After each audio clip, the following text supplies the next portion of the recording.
Welcome into the PFN Bengals podcast. I am Dallas Robinson. He is Jay Morrison, as always, your Bengals beat reporter at Pro Football Network.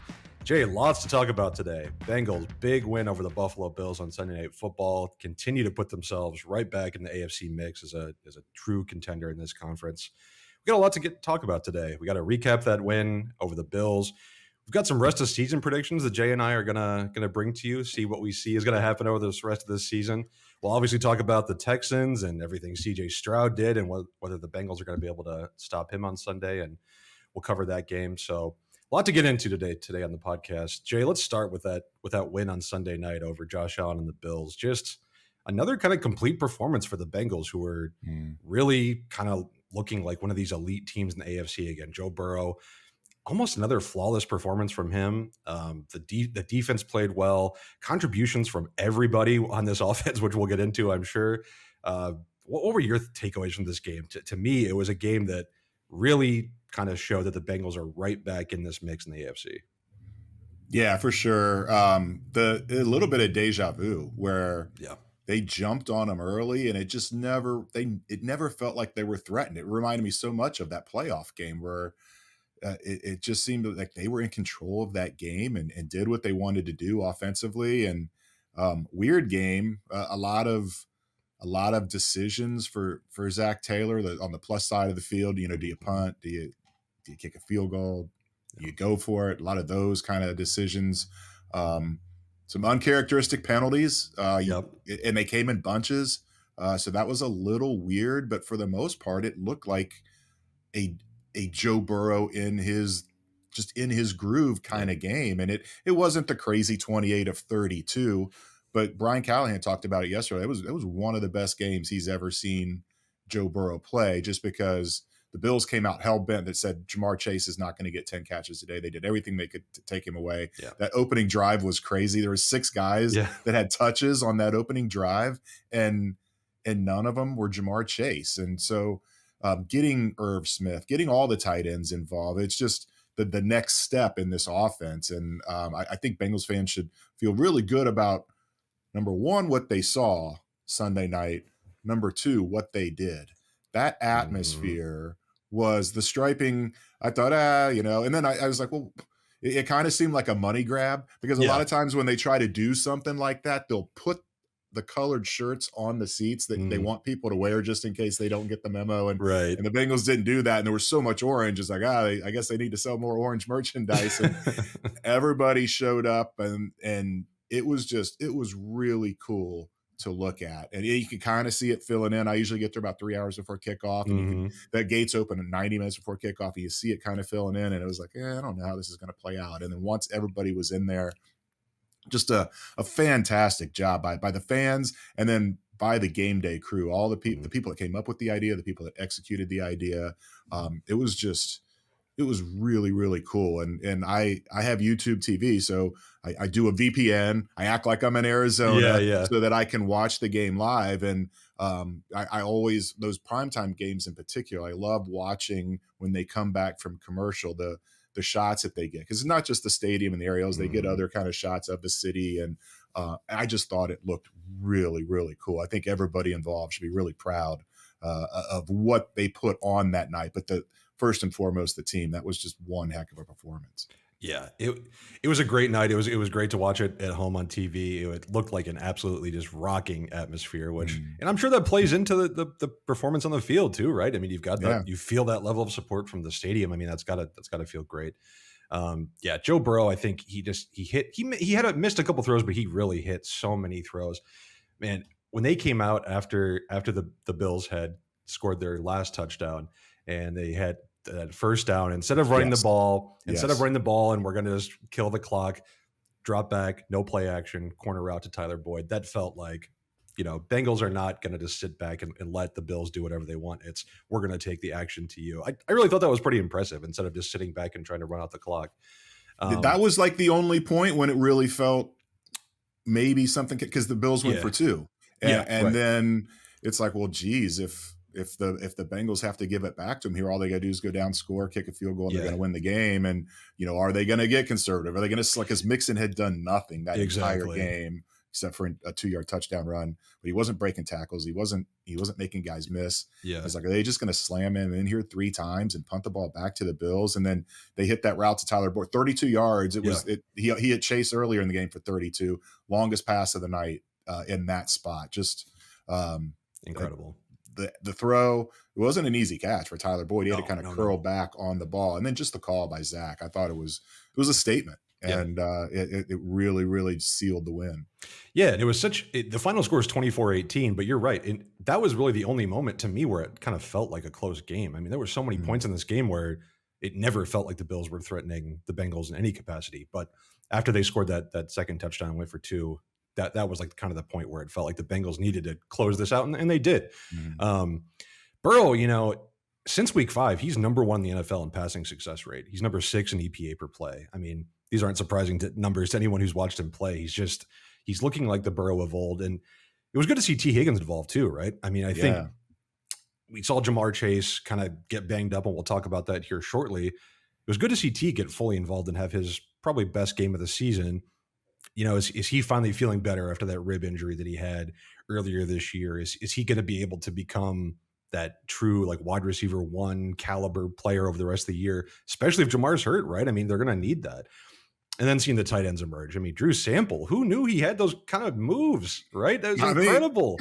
I couldn't believe it. I had to check it. Like, was that really Drew Sample? I couldn't believe it. Irv Smith catches a touchdown. I mean, where's he been all year? Tanner Hudson should have been on the roster all year. At this point, you have to say, I mean, he looked really, really impressive. Rushing attack, still a lot of work to do there. I mean, Joe Mixon had a few good runs, and he obviously closed it out at the very end with a nice play, but they just could not get anything going in the rushing game. So there's still some areas to nitpick on this offense, but overall, you have to feel good about not just this game, but beating the 49ers and the Bills in back-to-back weeks, getting yourself kind of back in the mix. I mean, it just feels like we've talked about it so many times this year that is this a season reset? This feels like a season reset and then some, right? A season reset and then kind of advancing into the next tier too. It just got to feel good if you're a Bengals fan. Yeah, a reset and a rocket boost. I mean, it feels like they are fully back. And the T. Higgins thing is a great point because I think that played into Buffalo's decision where it's easy to say, well, we're just going to take Jamar Chase away. And it's one of those careful what you get for because everybody knows T. Higgins can do that. But to this point, T hadn't played like that. So it made sense that Buffalo's like, well, let's make T. Higgins beat us. Let's make him prove that he is what he's been. And he came up huge, 110 yards, season high, tight ends, like I mentioned. So yeah. And the thing is, you mentioned Jamar, that he hurt his back on that deep shot when he landed on it. Not sure yet. We'll see when if he practices Wednesday, and he was sore obviously on Monday. Don't know if he's going to play. And you think back at this time last year when he missed the 4 games with the hip injury, and T really took over, and that's what they're going to need. And plus, you've got the tight ends now stepping up. Tyler Boyd, Andre Yoshivas he's established a bit of a connection with Joe Burrow. So nobody wants to see Jamar Chase miss time. Of course not. No, it's not one of those. Oh no, what's going to happen to the offense? I think that they're in good shape. That was a huge element to get T. Higgins back to looking like T. Higgins. Yeah, and we heard Chris Collinsworth talk about it, that Jamar Chase injury on the broadcast, that Chris Collinsworth, as a former receiver, has had that same type of injury where you kind of fall on your back, you're not able to brace yourself and kind of hit that area of your back. Where and Collinsworth mentioned it, that Jamar Chase is going to be very sore getting out of bed on Monday morning. That's what Jamar Chase said. He's very sore. We don't know at this point. I mean, obviously the practice reports will give us a better sense if Jamar Chase is going to play. If he doesn't play, I am curious, like how specifically they will replace him, though. I wonder, will Trenton Irwin see the majority of the snaps? Maybe Yoshivas could step up and see the majority of the snaps outside if Chase doesn't play. When T. Higgins was out, Irwin saw the majority of those snaps outside. I don't know if that's going to continue. Do you have any thoughts on that? Do you think Yoshivas would see more of a role now that we're a little farther in the season, or do you think it would still be Irwin if Chase can't play next week? Yeah, I think it would be more Irwin. I think you would see Yoshivas get more snaps, but I think you would primarily see Irwin filling in there as the starter. And we don't know how bad it's going to be, and maybe it feels better today, maybe it feels worse today, but history is always important when it comes to these things. And, Jamar talked about it with Burrow. Just wait till week 5. Don't come back. Make sure you're fully healthy. That's his mindset. And we saw it last year with the hip injury. Mm-hmm. He could have missed 3 games and come back for the Tennessee game. And he said, no, I want one more game until I feel fully ready to go. So you have to keep that in your mind, especially with sitting on the opposite side of this Houston game is Baltimore, a key division game. If they lose to Baltimore, it's going to be really hard to win this division. Yeah. To fall that far behind the Ravens. I mean, it'd be 2 games back, but still, that's a lot when you're talking about. Really, it's 3 because the Ravens would have the head-to-head tiebreaker on the Bengals having swept them. So it wouldn't surprise me that if Jamar is still feeling any lingering effects from that later this week, that maybe he says, I trust my guys to beat Houston, and then I'm coming back for Baltimore. In another divisional game against the Steelers right after the Ravens game too. So it's such a important stretch coming up that, look, we're going to talk about Houston. You can't overlook the Texans. I mean, and what they're doing. No, not at all.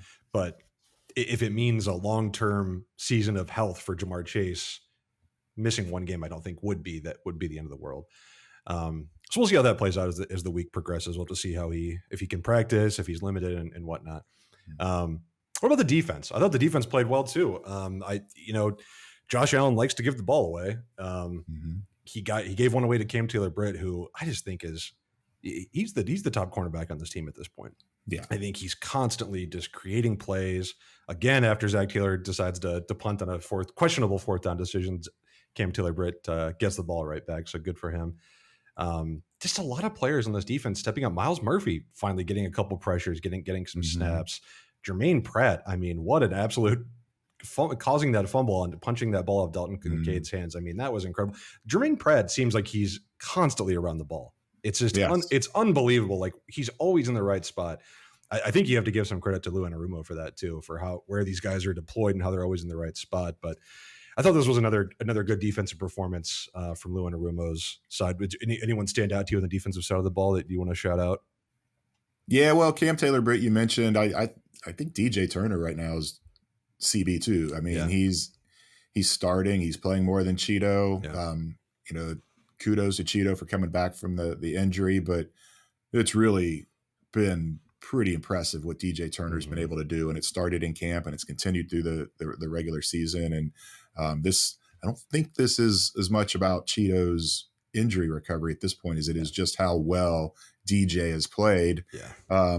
Pratt, you mentioned, he's one of those guys. That's all he talks about is turnovers. I mean, you can talk to him, you can pull him aside and talk about anything in the locker room, and it's going to come back to turnovers. And he's just all about the football, always talking about his next turnover is going to be his favorite. And he has that knack. And I mean, it's not just back-to-back weeks, it's back-to-back weeks in the red zone. Yes. I mean, it was a 1st and goal, wasn't it, when he intercepted Purdy? Yes. An incredible play, and then that was going to be 1st and goal if Cade survives the cartwheel and goes down.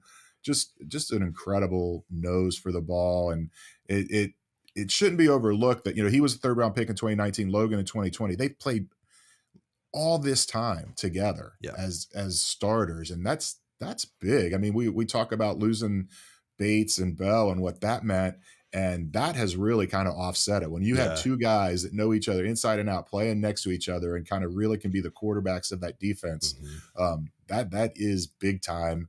And then Trey Hendrickson too. I mean, he just finds ways to affect. I think he had 8 pressures in that game, and Lou feeling a little more comfortable because they did have a 2-score lead for a lot of that, where he was resting those starting D linemen and getting the backups in there for an entire series. And then we see Miles Murphy making it pay off. And so, the defense, you look at, the yards given up and all that, it just never looks impressive. But the takeaways and then the points they're allowing, they are one of the top there. I mean, they are rolling in to the meat of the season as one of the best defenses out there. That's kind of the staple of a Lou Anarumo defense, right? Is give up a lot of yards, not a lot of points, bend but don't break. And it goes back to Jermaine Pratt and talking about turnovers. I mean, that's so important in today's NFL when everybody is trying to prevent explosive plays. They're playing 2 high shells. just waiting for an offense to make a mistake. Jermaine Pratt creates those mistakes. I mean, he's constantly ready to take the ball away, and that's just huge in the way that the NFL game is played now. Yeah, I think this win puts the Bengals kind of right back in that mix with the AFC. It's going to be tough to catch the Ravens, and obviously next Thursday, we'll get into that when that game comes up. But it's going to be tough given how well the Ravens are playing. The Ravens might be the best team in the NFL. We'll see when we have our PFN Power rankings come out later today. But I put them at 2. Okay. I put them at 1. They're just playing so well. But you have to feel good that the Bengals could catch them if things break the right way, and getting another crucial AFC victory over the Bills, I think, is going to go a long way towards that. Let's get into our rest of season predictions, Jay. We're gonna make a couple predictions for how the rest of the season will go. You and I have been wrong a lot this season. Obviously, we picked the Bengals a lot early this year when they weren't winning. We've been right too. We've gotten some things right. So this season, it's been a topsy-turvy season. I mean, it's been such a strange kind of journey from week 1 and how bad they looked to how good the Bengals look now. We're just going to do 3 predictions each for how we think maybe the rest of the season can go. Maybe they'll be right. Maybe they'll be wrong. We don't know. We'll have to wait and see. Jay, what do you have for your first prediction? What do you think is going to happen the rest of this year for the Bengals? I was going to come out strong and just really with my biggest one that I think fans would like the best. I'm going to save that one for last. I'm going to piggyback off what we were talking about with the turnovers with Jermaine Pratt. Bengals currently are tied for first in turnover differential in the league, +9. I'm going to predict that they finish the year number 1 in turnover differential. Joe Burrow doesn't give it away. No. The offensive line is better. I mean, if Joe Burrow is going to have a turnover, it's more likely to be a strip sack because he gets hit so often, and he's not getting his hit as much this year. He's not putting the ball in danger when he throws it, and the defense is taken. The defense has 11 interceptions this year. They had 13 all of last year. They're stealing the football. The Bengals aren't giving it away. I went back and I looked. The last time the Bengals led the league in turnover differential was 2005. Wow. Won the division that year. Yep. A lot of people thought they had a good chance to win the Super Bowl that year until Kimo von Oelhoffen's hit on Carson Palmer, and everybody knows what happens after that. Delta O'Neal and Torrey Holt, lots of interceptions back at that time. Yes. The only other time they were in the top 5 in that span, 2015. Also a division championship, also a team people thought could have won the Super Bowl had Andy Dalton not broke his thumb. They were 3rd in turnover differential this year. It matters. It's a major thing. And if you've got a quarterback and an offense playing the way this one is, and you can take the ball away that often, good things are going to happen. So they're tied with the Chargers. The Chargers got 3 last night, so they're both +9. But that's going to be my first prediction that the Bengals end the season ranked number 1 in turnover differential. I like that. You're right. Joe Burrow doesn't give the ball away. 4 interceptions this year, 3rd lowest interception rate in the NFL so far. So he just doesn't give the ball away, and Bengals defense is playing so opportunistic. I think that could definitely happen. I'll save my big one for the last 2. I will start with kind of a simple one. I think Tanner Hudson's going to end this season as the top tight end on the team, on the Bengals roster. I think he could end up leading the tight ends in targets, receptions, yards, and touchdowns. It's not a huge hurdle he has to or huge obstacle he has to overcome. I mean, Irv Smith caught his first touchdown of the year, but hasn't done much. Drew Sample, we've talked about, isn't exactly an offensive weapon. I think Tanner Hudson, listen, he's 28 years old. He doesn't have an established NFL track record, but he's looked good every time he's been on the field throughout the preseason, every time he's gotten opportunities during the regular season. I just think he is much more talented than the other tight ends on this roster. I think he's continuing to show it, continuing to get confidence, build confidence with Joe Burrow. I think by the end of the year, he's going to be that guy who's out there starting and getting the most of the touches at the tight end position. He played fewer snaps than Irv Smith Sunday night, and he still had more catches and more yards. Yes. He didn't have the touchdown, but I talked to Zach Taylor about this yesterday about what was last week like with Irv coming off the fumble, and then he has the fumble, then they promote Tanner Hudson. Did you have to sit down and talk to him and say, hey, you're still in our plans? And he said no, that he's like, we don't work that way here where there's a fumble and someone's going to get punished. And he said this was totally about Tanner Hudson, that he has earned this opportunity with the way he has practiced, especially last week, leading up to the San Francisco game. Great week of practice. And I mean, obviously Burrow trusts him, a guy this is the third time that they've pulled him off the practice squad to be active for a game. The other two were game day elevations. This is a permanent one with the 53, and Burrow likes throwing to him, and he trusts him, and he hits him in big spots. He hit him for a 17-yard gain on a 3rd and 1. So I think that is good. And Irv has the injury history as well. So I mean, you don't want to predict that, but in the back of your mind, it's always there that he could miss some more time. So, and it's not like, oh, Tanner Hudson's only played 3 games. He's got a long hill to climb to overcome Irv Smith. Irv Smith does not have a lot of production so far this year. So, I would agree with you on that one. Yeah. Yeah, I think he's just been really impressive, and I wouldn't be surprised if he's kind of much more in the mix by the time the season ends. What's your second prediction? It's a little obscure, but I like streaks. I like stats. Yes, you do. So, and I said it, the offensive line's playing better. It almost happened Sunday night. At some point this season, the Bengals are going to break their streak of giving up at least 1 sack in a game. They only gave up 1 against Buffalo. They almost ended it. The streak currently stands at 38. It's the second longest streak in the NFL right now. It's 4 shy of the Bengals record. The Bengals gave up a sack in 42 straight games from 97 to 99. They broke that snap in week 11 against Baltimore. Wow. After Houston, they play Baltimore in week 11. I'm just saying, sometime in the next 3 games, they're gonna pitch a shutout. They're gonna keep Burrow clean. They're not gonna give up a sack. They're gonna break that streak. That's an interesting one. I don't know. We'll see if that comes true or not. This Bengals offensive line, I do think they're playing better, but I don't know. Joe Burrow also likes to hold onto the ball occasionally. We'll see. A lot of these teams are going to be playing can get after the quarterback too. So we'll see how that one goes. All right. I'm going to go a little bit bigger picture here and a little towards the end of the season for my second prediction. I think the Bengals are going to go to their third straight AFC title game. Wow. It's tough. You look around the AFC and there are so many other good teams, but the Bengals are just on such a roll. It feels like they're a train that is not going to be stopped. And maybe that's easy to say because we've seen them do it for 2 straight seasons.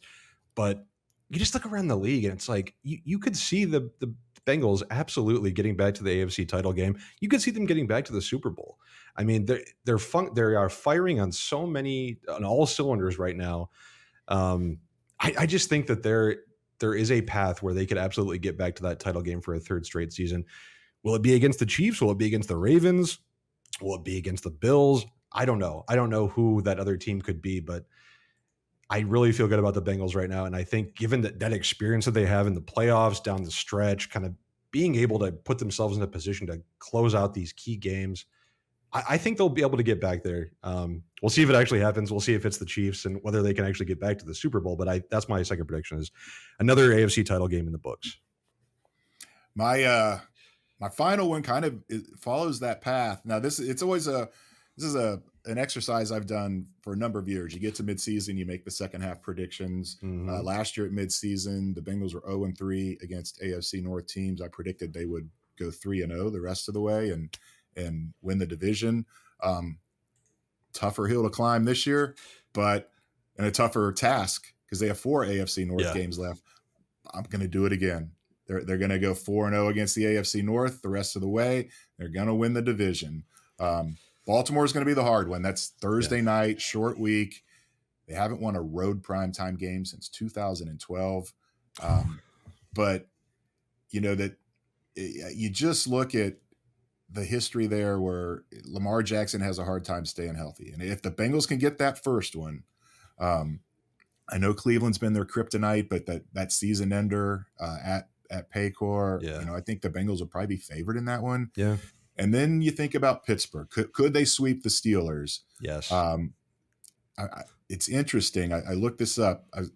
If the first game against Pittsburgh is home, but then they have that road game against Pittsburgh. Mm-hmm. And if they can win that one, Joe Burrow would have 3 straight wins at Pittsburgh. So I went back and I looked. Boomer Esiason's the only other quarterback in franchise history that won 3 straight starts at Pittsburgh. He did it from 88 to 90. And then I thought, well, what about, why just limit it to Bengals quarterbacks? How many quarterbacks in the history of the NFL have won 3 straight starts in Pittsburgh? What do you think that number is? Oh, God, it's got to be extremely low. 5? Exactly. It's exactly 5. You may have heard of some of these guys. Yeah, I'm assuming, yeah. In addition to Boomer Esiason, Warren Moon won 3 in a row. Bernie Kosar won 3 in a row. Joe Flacco won 3 in a row. John Elway won 3 in a row. So 2 of them in the Hall of Fame. Yeah. 1 in the Bengals Ring of Honor. Elite company. Yes. I mean, there's a reason for that. It's hard to do. Yeah. So, and if that's going to be the night before Christmas Eve when the Bengals go to Pittsburgh for that game. But Joe Burrow's really played well in Pittsburgh. It's just, they haven't just won. He's played really well in those games. So I think they can do it. I think they can. I'm not going to say they're going to run the entire table like they did last year to get to the AFC Championship game. But I think they finished the year with a 4-2 division record as AFC North champions for the 3rd year in a row. And then we'll see how the playoffs play out. I could absolutely see it. I almost, at this point, almost be more concerned about the Browns game than the Ravens game.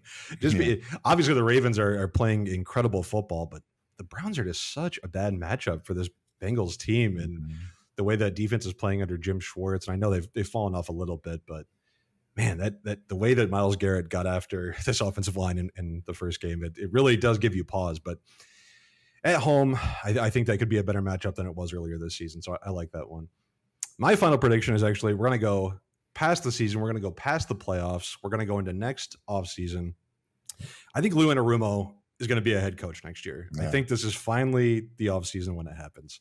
He was obviously kind of irritated. He didn't get a head job last offseason. And earlier this year, the Bengals defense wasn't playing very well. It looked like maybe it was going to be another swing and a miss this offseason. But Bengals defense has gotten back on track. I think there's going to be a lot of head coaching openings this offseason. I did something on this earlier this year. I think there could be 8, 9, 10 openings this offseason, potentially, on how the rest of the season goes. I think Lou Anarumo is absolutely going to be in the mix for those jobs, and I think he will get one. I think this is the year. I think you see teams kind of giving defensive coordinators more opportunities than they have in the past, where teams were so hell-bent on saying we have to get an offensive coordinator in because we have to get a guy who can call plays and develop a quarterback. I think you're seeing that change around the league a little bit, where you can find a defensive coordinator who can implement a program and bring a culture and kind of do the things that Lou Anarumo does, right? I mean, he's a great guy in the locker room. He's a very he's a blunt guy I don't know if personable is the right word, but he says what he's thinking. He wears it all on his sleeve. I think that could be attractive to other teams that maybe want to change their culture a little bit. So I think he is going to be a very interesting candidate this offseason, and I think he will finally get a job. Yeah, I mean, it's all cyclical. You talked about everybody wanted the young, innovative head coach, play calling head coach, and now scoring's down around the league. The defenses are catching up, and I do think, I mean, a great example, we're going to see it this weekend with D'Amico Ryans. Gets a chance, him and Jonathan Gannon. Now, things haven't gone as well for Jonathan Gannon for other reasons in Arizona, but teams are a little more interested, it seems like, in going after the defensive mind. And I still wonder, because Lou's about my age, you talk about a guy in his mid-50s, and is it enough to be a defensive genius? Are they going to want the young guy like that? Right. So I think that works against him. I know that's ageism, and it's just the reality. It's the reality. Yeah, it is. Yeah. But if they make another run and he keeps doing what he's been doing and shutting down these elite offenses, and it'd be hard not to. And it's not just about the X's and O and the track record. If these GMs get Lou in and sit down and talk to him, and I don't know. I wasn't there for the interviews with Arizona, but he was close, and he is one of those guys where, you see it. You sit down with him, you talk to him face to face, you see the passion, you see the intelligence, you see the drive, and I'm with you. I know Bengal fans aren't going to want to hear it. They hope Lou is in Cincinnati forever, but that's not realistic. If they win 3 straight division titles, go to 3 straight AFC championship games, it's unfathomable to think that he could not be a head coach somewhere next year. And maybe Brian Callahan too. I mean, he was the mix last year. I mean, it's they're such different candidates, right? I mean, one guy's young in offense, one guy's older on defense. You're right. It's what teams are going to be looking for around the league. And like I said, I think there will be so many openings that it just seems like impossible that Anarumo won't get a job this year. But yeah, like you said, Bengals fans are hoping he doesn't. So we'll see. We'll see if he's able to get back there. That's our predictions for this this rest of this year. We'll see how they go. I don't know. I haven't been very good at predicting things this season so far. So I don't know if any of these three things will come true. But I'm sure Bengals fans hope that at least some of them will. I will say, I said I do this exercise every year, so yeah. I'm writing the story right now, and I have a few others that in case you took one of mine, I'd have to pivot. Let's hear them. Well, no, I'm saving them. You're going to write the story? Okay. Yeah, I'm going to publish the article. We do. They've asked all of us to write kind of a midseason award story with MVP and most improved. We just did that a couple weeks ago. We said it was pseudo midseason because the Bengals bye was close, and I felt like it would be too repetitive. So I asked the bosses, "Can I do some hot take predictions for the end of the season?" And they said, "Yeah, go for it." So I'll have that article either dropping later today or on Wednesday. Perfect. I can't wait to read that. I love hot takes, especially from Jay Morrison. Let's talk about this next week's game. We've got Bengals Texans coming up on Sunday. The Texans, I mean, wow, what a performance from CJ Stroud on Sunday against the Buccaneers. Unreal. Just unbelievable. I mean, how do you think the Panthers feel right now about taking Bryce Young over CJ Stroud? It's like taking, Sam Bowie over Michael Jordan back in the day. I mean, they have to feel terrible about it. This Texans team, I mean, up until this week, I feel like they've kind of flown under the radar. I mean, CJ Stroud has gotten a lot of publicity, but this entire team is playing well. I think I personally expected this team to be, competing for the number one pick in the draft next year. I mean, this isn't an overly talented roster. They've got a first-year head coach in D'Amico Ryans, inexperienced offensive coordinator and Bobby Slowick, former Bengals coach Matt Burke, a defensive coordinator. But I think this team is really playing above what most people around the league expected. I mean, they could absolutely make the playoffs. They're 4-4. They could fight for a wild card spot in the AFC. What are your thoughts, Jay, on this game? I mean, I think the Bengals are clearly more talented. I mean, I don't think there's a debate about that. But it's the NFL. Anything can happen. I mean, CJ Stroud, if he can attack this Bengals defense and these cornerbacks and play like he did last week, I mean, this is going to be a game. It's not going to be some walkover victory. This is going to be a game the Bengals are going to have to. They can't overlook this Texans team, in my opinion. Yeah, I mean, we talk about how much they take the ball away, and even Nick Scott was talking to reporters in the locker room yesterday and talking about how they had 2 celebrations planned for turnovers against the Bills, and there was some confusion, and half of them thought they were doing one. So he's like, "We got one that we'll save that for next week." And I wanted to say, you do know that CJ Stroud has only thrown 1 interception all year. Right. You might have to save that for a couple of weeks, but it's impressive. And I'm an Ohio State fan, and just watching the way that when they finally unleashed him and let him do everything that he's capable of doing against Georgia. I mean, that was one of the best defenses we've seen in a long time. Look at all the draft picks. He sliced them up. Yes. I mean, I don't want to sound like the fan here where the Ohio State should have won that game, but what they did offensively was so impressive in that game, and he hasn't missed a step since he got in the league. And I do wonder, we saw with how hot this team is, that the Bengals 3 straight games where they've scored touchdowns on their first 2 possessions. If they can do that again and get a 2-score lead, then that changes the whole dynamic for a young quarterback and trying to play catch up. But I think the Bengals will be able to win this game. The Texans defense doesn't really scare you, so you think the Bengals are going to be able to move the ball and score, and then it's just a question of does CJ Stroud take another huge step? I mean, it's going to be hard to replicate 470 yards and 5 touchdowns. I assume he's going to be the reigning AFC Player of the Week when he comes walking into Paycor on Sunday. But Damian Pierce, the running back, missed last week with an ankle injury. We'll see if he's able to go this week. Are they going to have a kicker? I mean, their kicker got hurt in that game, and they'd have a running back kick the go-ahead field goal. So there's some questions there, and it's so impressive what they've done and where they stand right now at 4-4 in this sport. I think everybody kind of thought that they could be a dangerous team when this game came up because you've got a first year head coach, you've got a rookie quarterback, and they start feeling a little success, and you're thinking maybe they're 2-6 and won 2 out of their last 3, that kind of thing. This is totally different. But I'd be really surprised because of how well the Bengals are playing, because they don't tend to overlook people. It's quite the opposite. They look for some reason to be slighted and feed off of that. I don't know what that would be with Houston, but they'll find something. They'll find something. Yeah, they'll manufacture it. Yeah. But yeah, so I think you're going to see the Bengals win this game. I'm looking forward to it. I really think it could be a fun game, but I can't see Houston coming in and winning. And I haven't looked, but has Houston won a road game yet? Have all their wins been at home? I'm not sure. I can look that up in a second.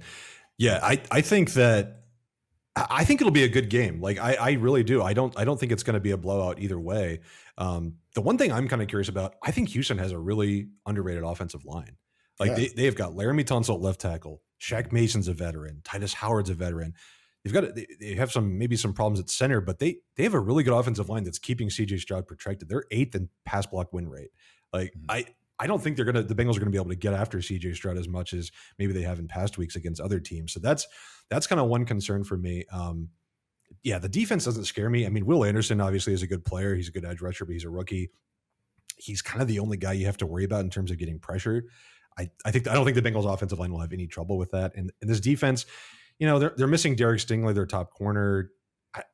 They can take the ball away, but I don't think that they're not this like defense who's going to put the clamps down on an offense like this, even if Jamar Chase doesn't play. I really don't think. I really don't think that's the case. So I think it'll be a close game, and you're right. They're not going to overlook a team like the Texans, and they can't because they could get beat if they do. But I really do like the Bengals. We'll get into our predictions here in a second, but I think the Bengals are definitely the most talented roster between these two, and I like them in this game.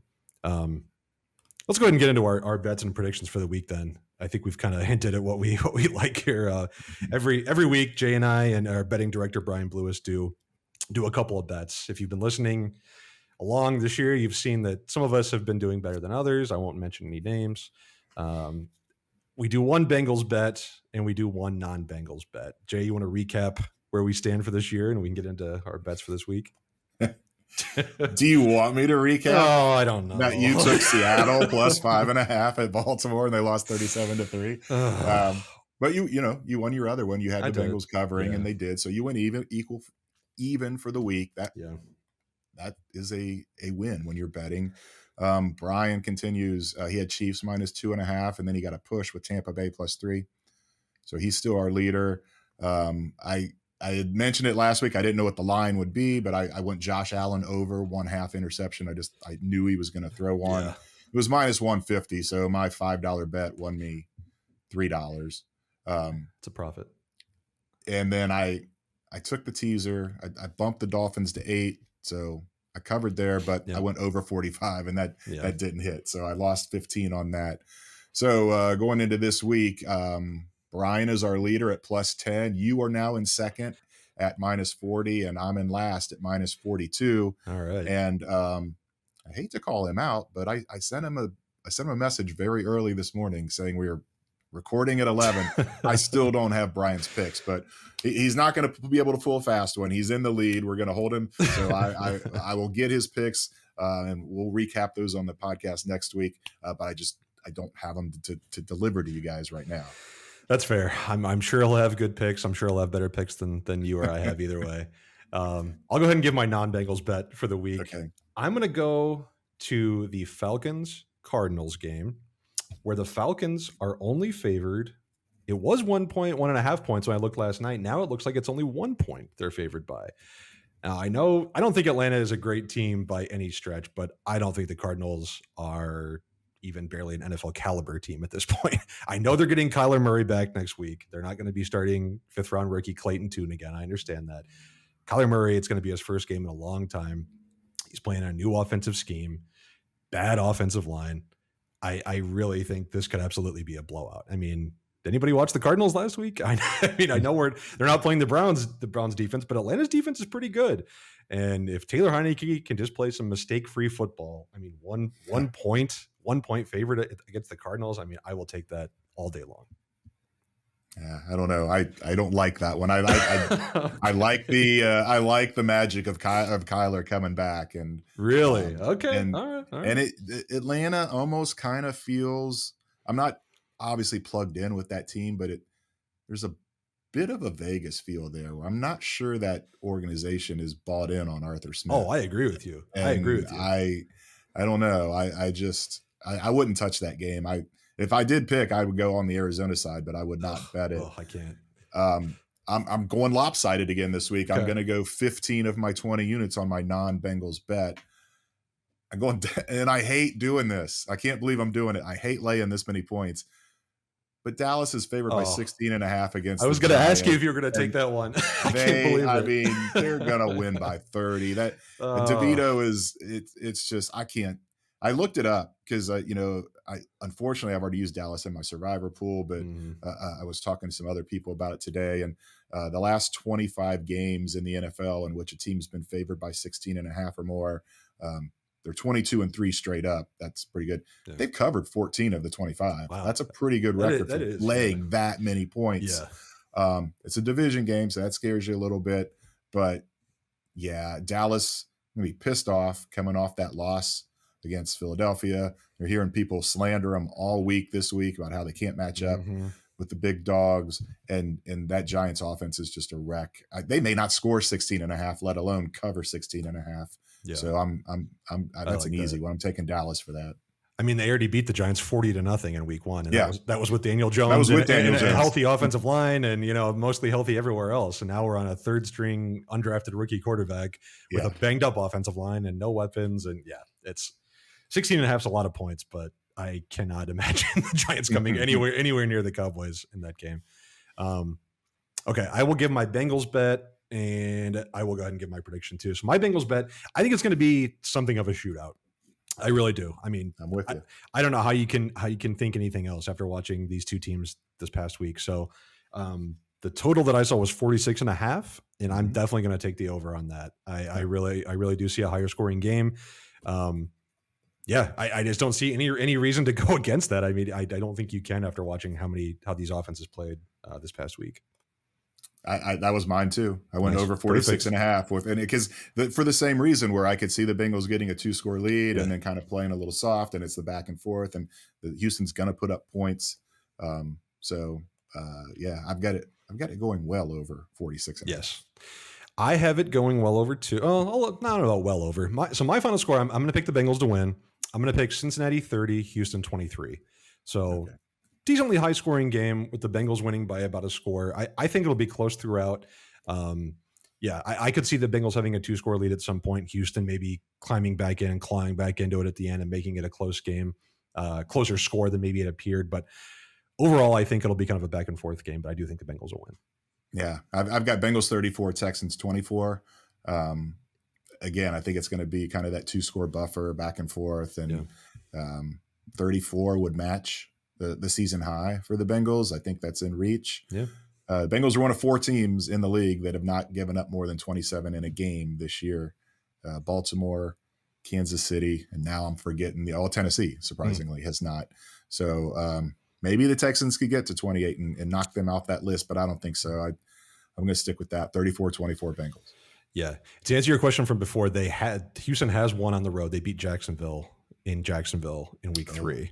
Yeah, 37. A lot of people out of the survivor pools that week. 37-17. I kind of forgot about that game.